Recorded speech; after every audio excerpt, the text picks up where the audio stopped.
Nigerian Food Secrets. Experience the ultimate luxury. At many Nigerian events, food is not just food, it can be a message.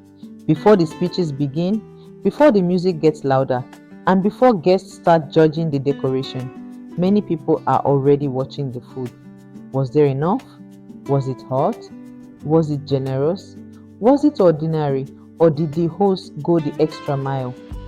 In Nigerian social life, certain dishes can do more than feed guests. They can quietly speak about hospitality, planning, taste, abundance, and sometimes status. But here is the secret. Many of these foods are not exclusive to wealthy people. They are eaten at home, in bukas, in restaurants, and at everyday celebrations. What changes at elite events is the scale, the presentation, the ingredients, the variety, and the message behind the serving. Today, Nigerian Food Secrets goes beyond the plate to ask one question: is it food or is it status? At number 15 is small chops. Small chops may look simple, but at Nigerian events, they often set the tone before the main meal arrives. Puff-puffs, samosas, spring rolls, peppered meat, chicken, or gizzard can appear in neat packs, trays, or cocktail-style servings. On their own, these bites may not be the most expensive foods at the event, but when they are prepared in large quantities, packaged beautifully, and served early, they tell guests something important. This host planned beyond basic feeding. Small chops represent the first sign of event generosity. They say, "You are welcome, relax. Food has already started." That is why small chops are not just appetizers. At the right event, they become the opening statement. At number 14 is muamua elere, or premium muamua. Muamua is familiar across Nigeria, but at events, presentation changes everything. When muamua is wrapped in leaves, steamed properly, served neatly, or paired with rice dishes, it carries a different kind of value. It does not shout for attention like seafood or grilled meat. Its status is quieter. It shows care. It shows tradition. It shows that the host paid attention to the details on the plate. At some events, muamua becomes the difference between an ordinary rice plate and a complete party plate.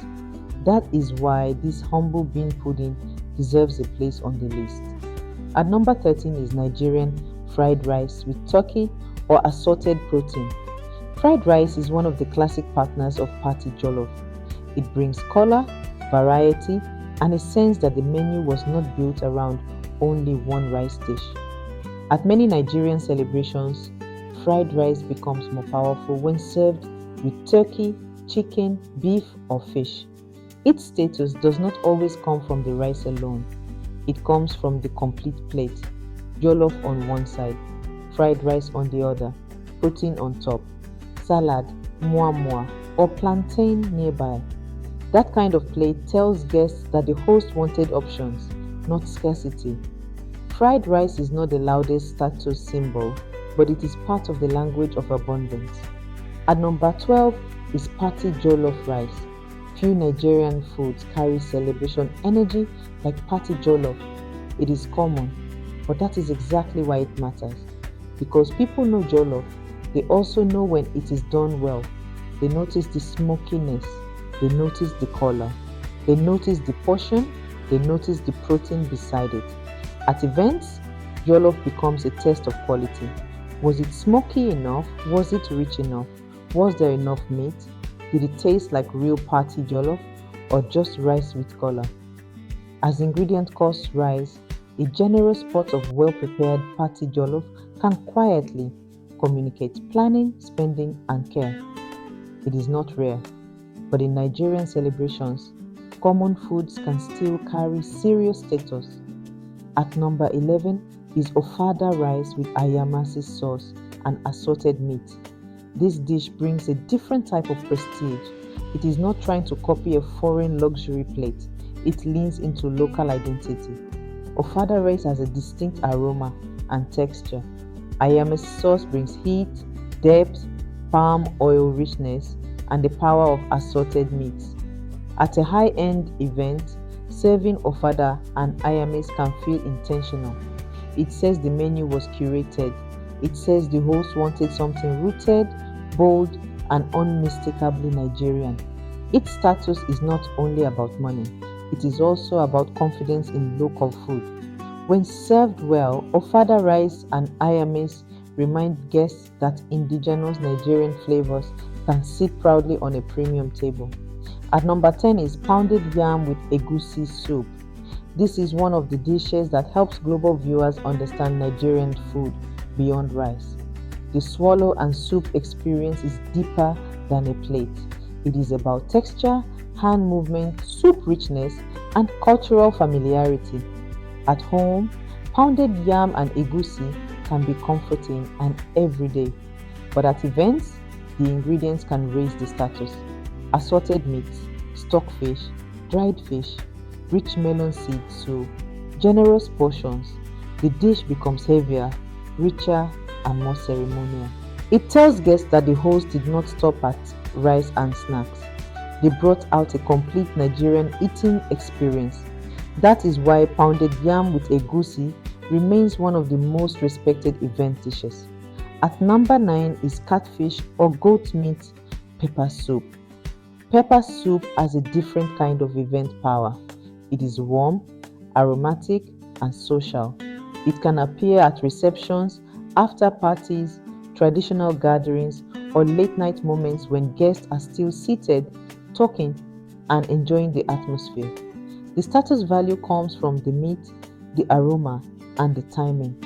A bowl of goat meat, pepper soup, or catfish, pepper soup can feel like a host saying the event is still going. Stay comfortable. This dish should not be treated as medicine or miracle food. Its power in this story is hospitality. It warms the room, it keeps people gathered, and at the right event, it makes guests feel remembered. At number 8 is asun. Asun is spicy peppered goat meat, often grilled or smoked before being tossed with pepper and onions. It has visual power immediately. The shine of the pepper, the charred edges, the bite-sized pieces, the heat. At Nigerian events, asun often feels festive. It can appear as a side, a small plate, an after-party dish, or a premium meat option for guests who want something bold.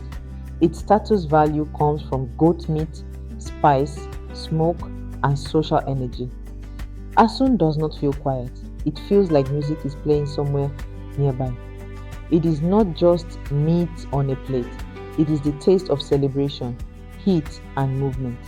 At number 7 is nkwobi. Nkwobi carries lounge energy. It is often associated with social dining, leisure, and that moment when people sit down to eat slowly, talk, and enjoy.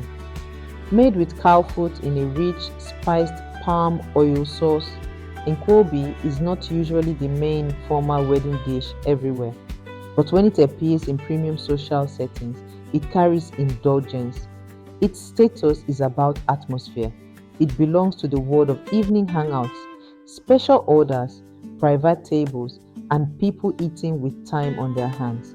That is why nkwobi works in this countdown. It shows that Nigerian food status is not only about weddings. Sometimes, status is the setting where the food is served. At number 6 is isi ewu. Isi ewu has one of the strongest visual identities on this list. It is a goat head dish prepared with a rich spice sauce and often presented in a dramatic way, but it must be discussed with respect. The point is not to sensationalize it or treat it as strange. The point is that in some Nigerian social dining spaces, isi ewu can carry cultural specificity, meat value, and presentation power. It is bold, it is memorable, it is not a background dish. When served well, it becomes a centerpiece that announces itself before anyone takes a bite. That visual confidence is why isi ewu ranks high. At number 5 is Edikang Ikong. This soup carries weight because of its ingredients, culture, and careful preparation. Linked with Efik and Ibibio food culture, Edikang Ikong is known for leafy vegetables, assorted meats, dried fish, crayfish, stockfish, and sometimes periwinkle. It is not a thin soup pretending to be rich. It is dense, textured, and layered. At events or premium dining settings, Edikang Ikong can communicate care because it requires ingredients, time, and attention. Its status is not noisy, it is deep. It says the host values tradition, richness, and proper preparation. That is why Edikang Ikong is more than soup. It is culinary respect in a bowl. At number 4 is fisherman soup, sometimes discussed broadly with native soup and seafood rich variations. This dish must be handled carefully because recipes and names vary across Niger Delta and riverine communities. But the status logic is clear. Seafood heavy soups often signal abundance. Fish, prawns, periwinkle, crab, crayfish, and other seafood can transform a soup into a statement of coastal richness and premium ingredient spending. At high-end events or restaurants, seafood in soup is not only flavor, it is visual evidence. Guests can see the value, they can see the prawns, they can see the fish, they can see that the bowl was not built cheaply. That is why seafood-rich native soup ranks this high. At number 3 is seafood okro soup. Okro itself is familiar and widely enjoyed, but seafood okro shows how a familiar Nigerian soup can become premium through ingredient upgrades. Add prawns, add fish, add crab, add crayfish, add rich stock. Suddenly, the soup changes status. It is still recognizable, but now it looks luxurious. This is one of the clearest examples of the video's central idea. Sometimes the food is not completely different. The version is different. The quantity is different. The ingredients are different. The setting is different. Seafood okra proves that status can begin with a common dish and rise through presentation and abundance. At number 2 is grilled croaker, prawns, or a premium seafood platter. This dish ranks very high because it speaks visually to almost any audience. You do not need to be Nigerian to understand the signal of a well-arranged seafood platter. Large grilled fish, prawns, pepper sauce, plantain, vegetables, smoke, shine, a table made for sharing. In high-end restaurants or event settings, seafood platters can communicate celebration, spending, and group enjoyment. This should not be framed as one fixed traditional dish served the same way everywhere. It is better understood as a premium presentation style. Its power is visual. Before anyone tastes it, the platter has already spoken. At number 1 is the full premium event buffet, and this is the real secret. At elite Nigerian events, the strongest status symbol is often not one dish. It is the spread: jollof, fried rice, soups, swallows, small chops, seafood, assorted meats, pepper soup, moi, plantain, desserts, drinks. The message is not hidden. It says there is enough. It says guests should not leave hungry. It says the host planned, spent, and respected the people who came. In Nigerian event culture, food can become public hospitality. It can protect family reputation. It can create memories. It can make guests say they tried. That is why the food buffet takes number 1. Because sometimes the status is not just in the food, it is in the scale of serving. So, food or status? In Nigerian culture, the answer can be both.